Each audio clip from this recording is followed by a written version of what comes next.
राज्याची जून महिन्यातील टीईटी परीक्षा पेपरफुटीनंतर लांबणीवर पडली आणि त्यानंतर आता केंद्राची 6 सप्टेंबरला होणारी सीटीईटी परीक्षा सुद्धा पुढे ढकलण्यात आली आहे। सीटीईटी परीक्षेसाठी नोंदणी न करता आलेल्या शिक्षकांना पुन्हा एकदा नोंदणी सुरू करण्याचा निर्णय घेऊन सीबीएसईने व्यापक विचार करून परीक्षा पुढे ढकलल्याचं सांगितलंय।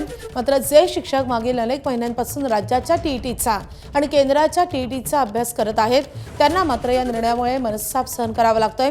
एकीकडे 5 ते 6 तास शाळांमध्ये जाऊन विद्यार्थ्यांना शिकवा, तर शाळा झाल्यानंतर टीईटी परीक्षेचा अभ्यास करा। कारण टीईटी उत्तीर्ण होणं बंधनकारक झाल्यानं नोकरी टिकवण्यासाठीचा एक वेगळा तणाव आता शिक्षकांवर आलाय। सर्वोच्च न्यायालयाच्या निर्णयानुसार टीईटी परीक्षा उत्तीर्ण होणं आवश्यक आहे आणि ही परीक्षा द्यावीच लागणार असं सरकारकडून सांगण्यात आलंय। सरकार परीक्षा द्यावीच लागणार हे जरी सांगत असला तरी परीक्षा कधी होणार आणि परीक्षा नेमकी कशी घेतली जाणार असा सवालही आता परीक्षा देणारे शिक्षक विचारतायत।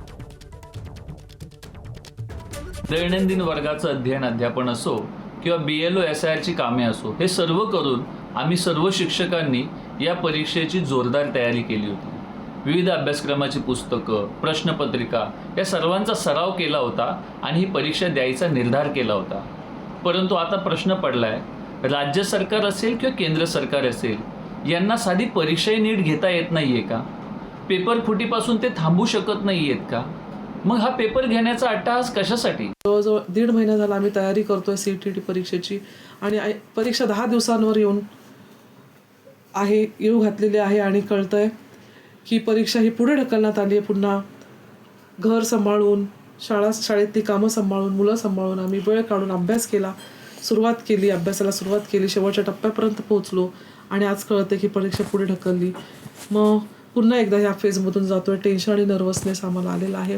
याचा कुठेतरी शिक्षकांच्या मनाचा कुठेतरी विचार केला पाहिजे। अचानक ही बातमी आली की परीक्षा स्थगित झाली आहे, लांबणीवर पडलेली आहे। त्यावेळी पूर्ण प्रश्नांची मालिकाच माझ्यासमोर आली।